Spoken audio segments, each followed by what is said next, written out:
Hello दोस्तों, कहानियों की दुनिया में आप सभी का स्वागत है। आज हम सुनेंगे मुंशी प्रेमचंद जी द्वारा लिखित कहानी प्रेम का स्वप्न। तो आइए सुनते इस कहानी को। मनुष्य का हृदय अभिलाषाओं का क्रीड़ा स्थल और कामनाओं का आवास है।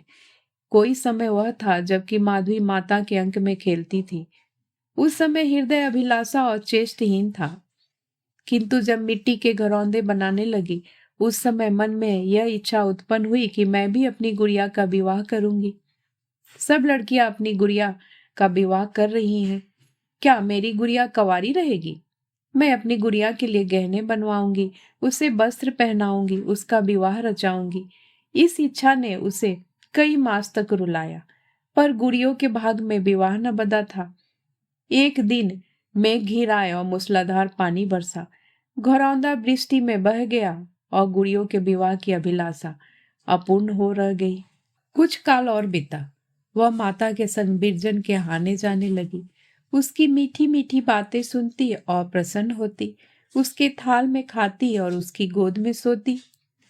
उस समय भी उसके हृदय में यह इच्छा थी कि मेरा भवन परम सुंदर होता, उसमें चांदी के किवाड़ लगे होते, भूमि ऐसे स्वच्छ होती कि मक्खी बैठे और फिसल जाए।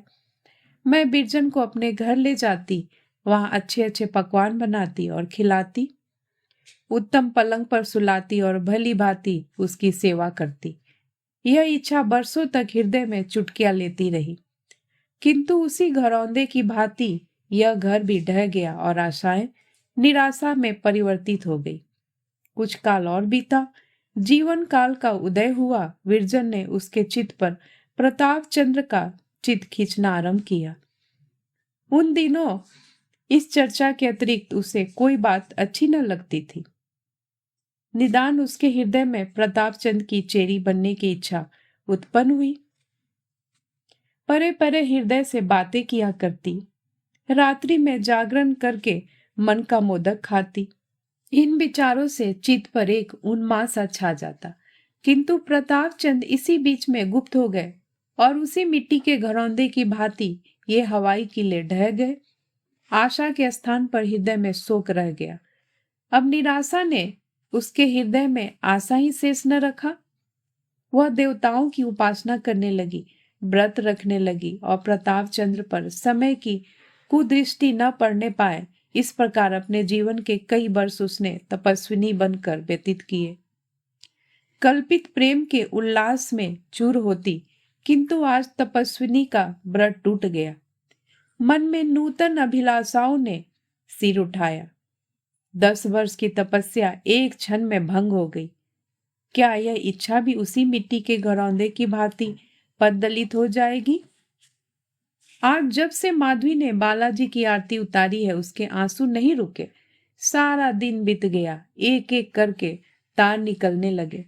सूर्य थक कर छिप गया और पक्षीगण घोंसलों में विश्राम करने लगे, किंतु माधवी के नेत्र नहीं थके। वह सोचती है कि हाय, क्या मैं इसी प्रकार रोने के लिए बनाई गई हूं? मैं कभी हंसी भी थी जिसके कारण इतना रोती हूं? हाय, रोते रोते आधी आयु बीत गई। क्या शेष भी इसी प्रकार बीतेगी?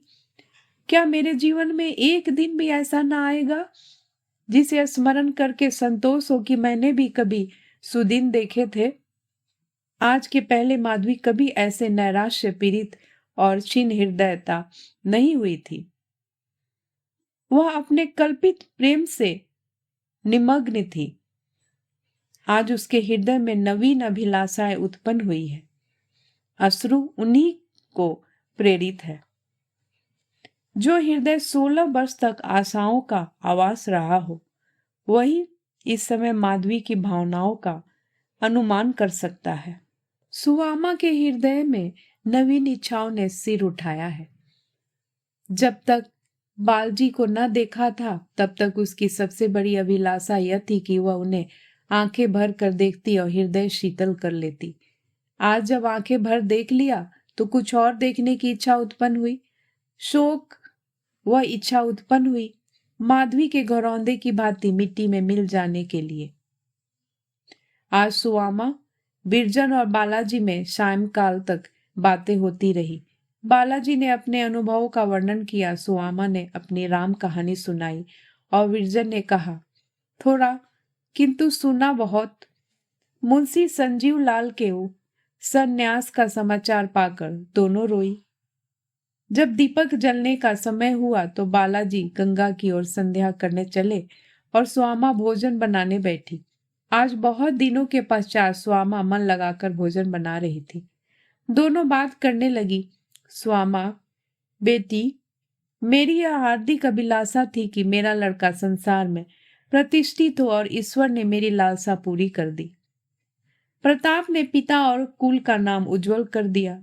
आज जब प्रातःकाल मेरे स्वामी जी की जय सुनाई जा रही थी तो मेरा हृदय उमर उमर आया था। मैं केवल इतना चाहती हूं कि वे यह वैराग्य त्याग दे। देश का उपकार करने से मैं उन्हें नहीं रोकती। मैंने तो देवी जी से यही वरदान मांगा था, परंतु उन्हें सन्यासी के वेश में देखकर मेरा हृदय विदीर्ण हुआ जाता है। विरजन स्वामा का अभिप्राय समझ गई।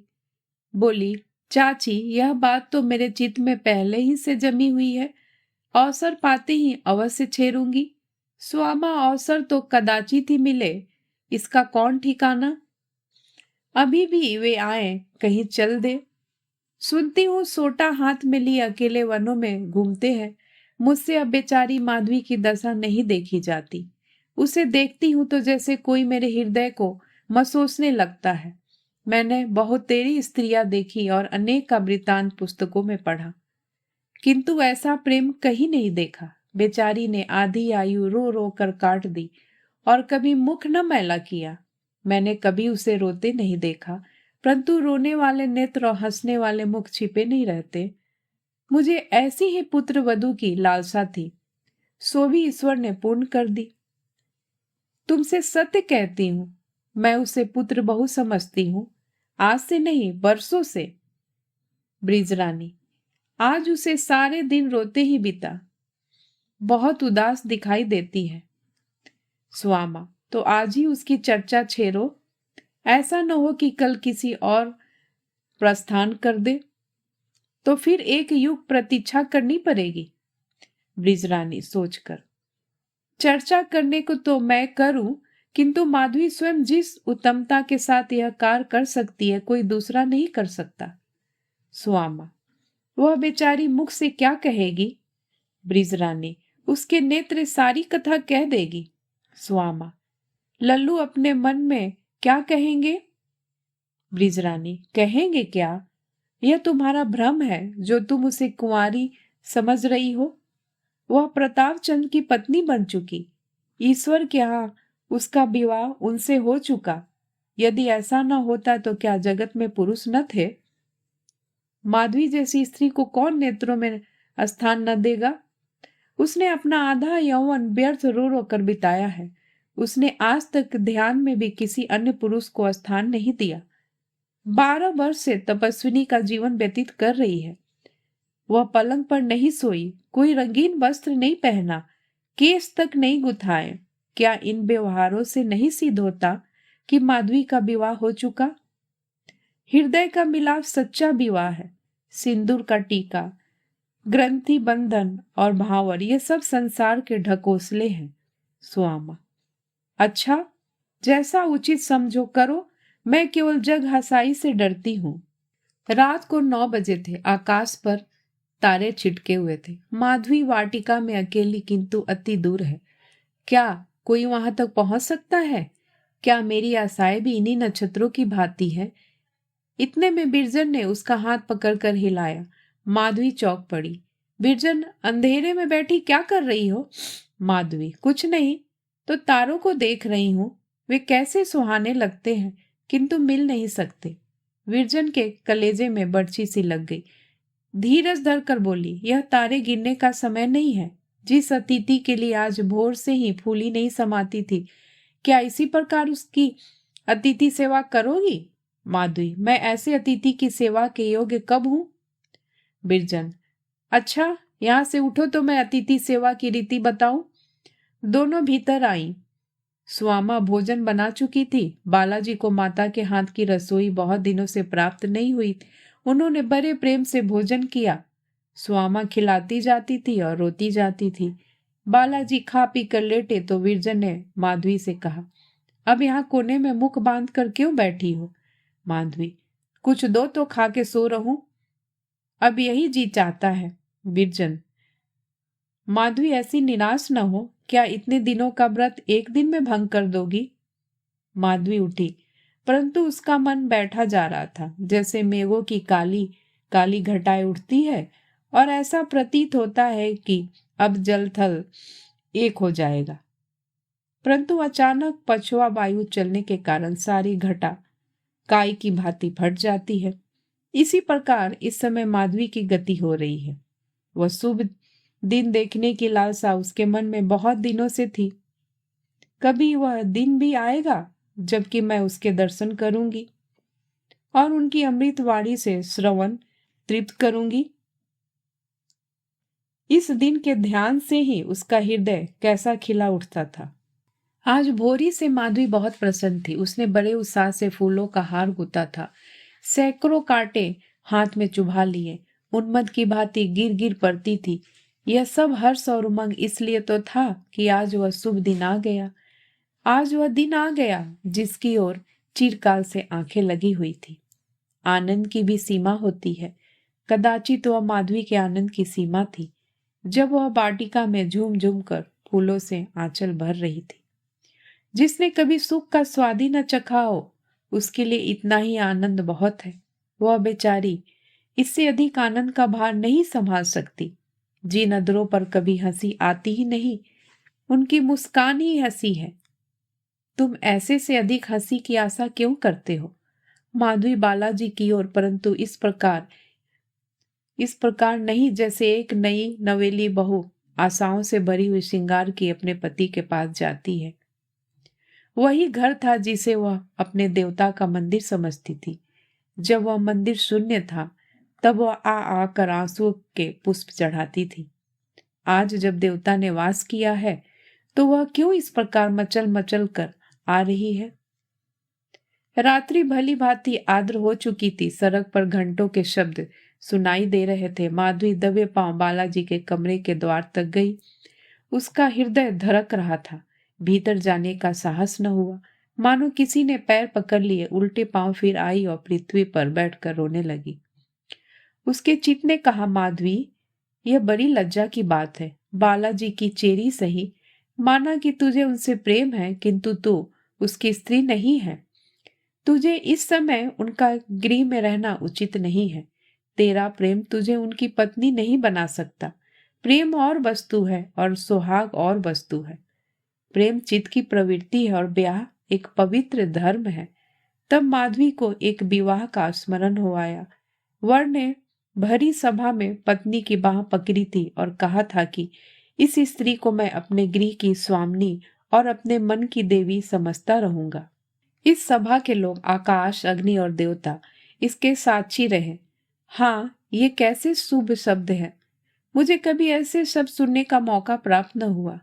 मैं न अग्नि को अपना साक्षी बना सकती हूँ, न देवताओं को और न आकाशी को। परंतु हे अग्नि, हे आकाश के तारे और हे देवलोकवासियों, तुम साक्षी रहना कि माधवी ने बालाजी की पवित्र मूर्ति को हृदय में स्थान दिया, किंतु किसी निकृष्ट विचार को हृदय में न आने दिया। यदि मैंने घर के भीतर पैर रखा हो तो अग्नि, तुम मुझे अभी जलाकर भस्म कर दो। हे आकाश, यदि तुमने अपने अनेक नेत्रों से मुझे गृह में जाते देखा तो इसी क्षण मेरे ऊपर इंद्र का वज्र गिरा दो। माधवी कुछ काल तक इसी विचार में मग्न बैठी रही। अचानक उसके कान में भक भक की ध्वनि आई। उसने चौंक कर देखा तो बालाजी का कमरा अधिक प्रकाशित हो गया था और प्रकाश खिड़कियों से बाहर निकलकर आंगन में फैल रहा था। माधवी के पांव तले से मिट्टी निकल गई। ध्यान आया कि मेज पर लैंप भभक उठा। वायु की भांति वो बालाजी के कमरे में घुसी। देखा तो लैंप फटकर पृथ्वी पर गिर पड़ा था और भूतल के बिछावन में तेल फैल जाने के कारण आग लग गई थी। दूसरे किनारे पर बालाजी सुख से सो रहे थे। अभी तक उनकी निद्रा न खुली थी। उन्होंने कालीन समेट कर एक कोने में रख दिया था। विद्युत की भांति लपक कर माधवी ने वह कालीन उठा लिया और भभकती हुई ज्वाला के ऊपर गिरा दिया। धमाके का शब्द हुआ तो बालाजी ने चौंक कर आंखें खोली। घर में धुआं भरा था और चतुर्दिक तेल की दुर्गंध फैली हुई थी। इसका कारण वह समझ गए। बोले, कुशल हुआ, नहीं तो कमरे में आग लग गई थी। माधवी, जी हाँ, यह लैंप गिर पड़ा था। बालाजी, तुम बड़े अवसर से आ पहुंची। माधवी, मैं यहीं बाहर बैठी हुई थी। बालाजी, तुमको बड़ा कष्ट हुआ, अब जाकर शयन करो, रात बहुत हो गई है। माधवी, चली जाऊंगी, शयन तो नीति करना है, यह अवसर जाने फिर कब आए। माधवी की बातों में अपूर्व करुणा भरी थी। बालाजी ने उसकी ओर ध्यानपूर्वक देखा। जब उन्होंने उसे पहले देखा था तो उस समय वह एक खिलती हुई कली थी और आज वह एक मुरझाया हुआ पुष्प है। न मुख पर सौंदर्य, न नेत्रों में आनंद की झलक, न मांग में सुहाग का संचार, न माथे पर सिंदूर का टीका। शरीर में आभूषणों का चिन्ह भी न था। बालाजी ने अनुमान से जाना कि विधाता ने ठीक तरुणावस्था में इस दुखिया का सुहाग हरण किया है। परम उदास होकर बोले, क्यों माधवी, तुम्हारा तो विवाह हो गया है ना। माधवी के कलेजे में कटारी चुभ गई। सजल नेत्र होकर बोली, हाँ हो गया है। बालाजी, और तुम्हारा पति। माधवी, उन्हें मेरी कुछ सुधि नहीं, उनका विवाह मुझसे नहीं हुआ। बालाजी विस्मित होकर बोले, तुम्हारा पति करता क्या है। माधवी, देश की सेवा। बालाजी की आंखों के सामने से एक पर्दा सा हट गया। वे माधवी का मनोरथ जान गए। बोले, माधवी, इस विवाह को कितने दिन हुए। बालाजी के नेत्र सजल हो गए और मुख पर जातीयता के मद का उन्माद छा गया। भारत माता, आज इस पतिता अवस्था में भी तुम्हारे अंक में ऐसी ऐसी देवियां खेल रही है जो एक भावना पर अपने यौवन और जीवन की आशाएं समर्पण कर सकती है। बोले, ऐसे पति को तुम त्याग क्यों नहीं देती। माधवी ने बालाजी की ओर अभिमान से देखा और कहा, स्वामी जी, आप अपने मुख से ऐसे कहें। मैं आर्य बाला हूं, मैंने गांधारी और सावित्री के कुल में जन्म लिया है। जिसे एक बार मन में अपना पति मान चुकी, उसे नहीं त्याग सकती। यदि मेरी आयु इसी प्रकार रोते रोते कट जाए तो भी अपने पति की ओर से मुझे कुछ भी खेद न होगा। जब तक मेरे शरीर में प्राण रहेगा मैं ईश्वर से उनका हित चाहती रहूंगी। मेरे लिए यही क्या कम है जो ऐसे महात्मा के प्रेम ने मेरे हृदय में निवास किया। मैं इसी का अपना सौभाग्य समझती हूँ। मैंने एक बार अपने स्वामी को दूर से देखा था। वह चित्र एक क्षण के लिए भी आंखों से नहीं उतरता। जब कभी मैं बीमार हुई तो उसी चित्र ने मेरी शुश्रूषा की। जब कभी मैंने वियोग में आंसू बहाए तो उसी चित्र ने मुझे सांत्वना दी। उस चित्र वाले पति को मैं कैसे त्याग दूं। मैं उसकी हूं और सदैव उसी की रहूंगी। मेरा हृदय और मेरे प्राण सब उनकी भेंट हो चुके हैं। यदि वे कहे तो आज मैं अग्नि के अंक में ऐसे हर्षपूर्वक जा बैठूं जैसे फूलों की सया पर। यदि मेरे प्राण उनके किसी काम आए तो मैं उसे ऐसी प्रसन्नता से दूं जैसे कोई उपासक अपने इष्ट देव को फूल चढ़ाता हो। माधवी का मुखमंडल प्रेम ज्योति से अरुण हो गया। बालाजी ने सब कुछ सुना और चुप हो गए। सोचने लगे, यह स्त्री है जिसने केवल मेरे ध्यान पर अपना जीवन समर्पण कर दिया। इस विचार से बालाजी के नेत्र अश्रुपूर्ण हो गए। जिस प्रेम ने एक स्त्री का जीवन जलाकर भस्म कर दिया हो, उसके लिए एक मनुष्य के धैर्य को जला डालना कोई बात नहीं। प्रेम के सामने धैर्य कोई वस्तु नहीं है। वह बोले, माधवी, तुम जैसी देविया भारत की गौरव है। मैं बड़ा भाग्यवान हूं कि तुम्हारे प्रेम जैसी अनमोल वस्तु इस प्रकार मेरे हाथ आ रही है। यदि तुमने मेरे लिए योगिनी बनना स्वीकार किया है तो मैं भी तुम्हारे लिए इस संन्यास और वैराग्य का त्याग कर सकता हूँ। जिसके लिए तुमने अपने को मिटा दिया है वह तुम्हारे लिए बड़ा से बड़ा बलिदान करने में भी नहीं हिचकिचाएगा। माधवी इसके लिए पहले ही से प्रस्तुत थी। तुरंत बोली, स्वामी जी, मैं परम अबला और बुद्धिहीन स्त्री हूँ, परंतु मैं आपको विश्वास दिलाती हूँ कि निज विलास का ध्यान आज तक एक पल के लिए भी मेरे मन में नहीं आया। यदि आपने यह विचार किया कि मेरे प्रेम का उद्देश्य केवल यह कि आपके चरणों में सांसारिक बंधों की बेरिया डाल दूं, तो हाथ जोड़कर आपने इसका तत्व नहीं समझा। मेरे प्रेम का उद्देश्य वही था जो आप मुझे प्राप्त हो गए हैं। आज का दिन मेरे जीवन का सबसे शुभ दिन है। आज मैं अपने प्राणनाथ के सम्मुख खड़ी हूँ और अपने कानों से उनकी अमृतवाणी सुन रही हूँ। स्वामी जी, मुझे आशा न थी कि इस जीवन में मुझे यह दिन देखने का सौभाग्य होगा। यदि मेरे पास संसार का राज्य होता तो मैं उसे आनंद से उसे आपके चरणों में समर्पण कर देती। मैं हाथ जोड़कर आपसे प्रार्थना करती हूँ कि मुझे अब इन चरणों से अलग न कीजिएगा। मैं संन्यास ले लूंगी और आपके संग रहूंगी, बैरागनी बनूंगी, भभूति रमाऊंगी, परंतु आपका संग न छोड़ूंगी। प्राणनाथ, मैंने बहुत दुख सहे हैं, अब यह जलन नहीं सकी जाती। यह कहते कहते माधवी का कर्णरुद्ध हो गया और आंखों से प्रेम की धारा बहने लगी। उससे वहां न बैठा गया, उठकर प्रणाम किया और बिरजन के पास आकर बैठ गई। ब्रिज रानी ने उसे गला लगा लिया और पूछा, क्या बातचीत हुई? माधवी, जो तुम चाहती थी। ब्रिज रानी, सच? क्या बोले? माधवी, यह ना बताऊंगी। ब्रिज रानी को मानो पड़ा हुआ धन मिल गया। बोली, ईश्वर ने बहुत दिनों में मेरा मनोरथ पूरा किया, मैं अपने यहाँ से विवाह करूंगी। माधवी नैराश भाव से मुस्कुराई। बिरजन ने कंपित स्वर से कहा, हमको भूल तो न जाओगी? उसकी आंखों से आंसू बहने लगे। फिर वह स्वर संभाल कर बोली, हमसे तू बिछुड़ जाएगी? माधवी, मैं तुझे छोड़कर कहीं नहीं जाऊंगी। बिरजन, चल बातें न बना। माधवी, देख लेना। बिरजन, देखा है। जोरा कैसा पहनेगी? माधवी, उज्जवल जैसे बगुले का पर। बिरजन, सुहाग का जोरा केसरिया रंग का होता है। माधवी, मेरा श्वेत रहेगा। बिरजन, तुझे चंद्रहार बहुत भाता है, मैं अपना दे दूंगी। माधवी, हार के स्थान पर कंठी दे देना। बिरजन, कैसी बातें कर रही है? माधवी, अपने श्रृंगार की। बिरजन, तेरी बातें समझ में नहीं आती, तू इस तरह इतनी उदास क्यों है? तूने इस रत्न के लिए कैसी कैसी तपस्याएं की, कैसा कैसा योग साधा, कैसे कैसे व्रत किए, और तुझे जब यह रत्न मिल गया तो हर्षित नहीं देख पड़ती? माधवी, तुम विवाह की बातचीत करती हो, इससे मुझे दुख होता है। बिरजन, यह तो प्रसन्न होने की बात है।